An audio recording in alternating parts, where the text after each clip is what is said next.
সুনির্দিষ্ট সময়ের মধ্যে বিচার পর্ব শেষ করতে হবে।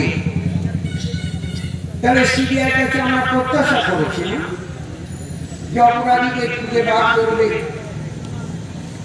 কিন্তু একটা অপব্যাখ্যা দিয়ে দেওয়া হচ্ছে প্রমাণ লোপাটের চেষ্টা, সেটাও করুন। তাহলে সিবিআই থাকতো না, সিবিআইকে তো দেওয়া হচ্ছে।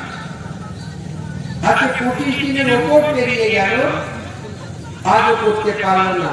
কিন্তু টিভি তুলে দেখলাম তাকে সঞ্জয় যখন হিয়ারিং হয়, সিবিআই আইনজীবী উপস্থিত নেই, বরঞ্চ বিচারক বিস্ময়ের সঙ্গে প্রকাশ করে বললেন, আপনাদের আইনজীবী কোথায়, তাদের কি বক্তব্য? তাহলে আমি কি জামিন দিয়ে দেবো? তিনি কি জামিন দেওয়ার কথা তিনি বলেন? তাহলে আমি কি করব? সিবিআই আইনজীবী কোর্টে নেই, আর যারা সিবিআই চালক তাদেরকে যে ধর্ষিতা হয়েছেন তার পক্ষে বলার কেউ নেই। তাহলে কি হল? গোটা রাজ্যব্যাপী আন্দোলন হল।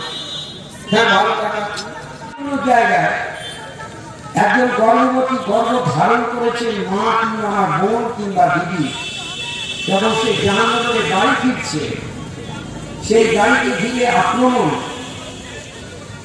এবং গর্ভবতী মহিলাকে কুৎসিতভাবে গালিগালাজ করা, যারা লাঠি ধরে আক্রমণ করেছে বলে মিথ্যে কথা, যে স্ক্রিনে দেখা যাচ্ছে না, যাচ্ছে কি হাঁটি না দেখা যাচ্ছে, কি যাচ্ছে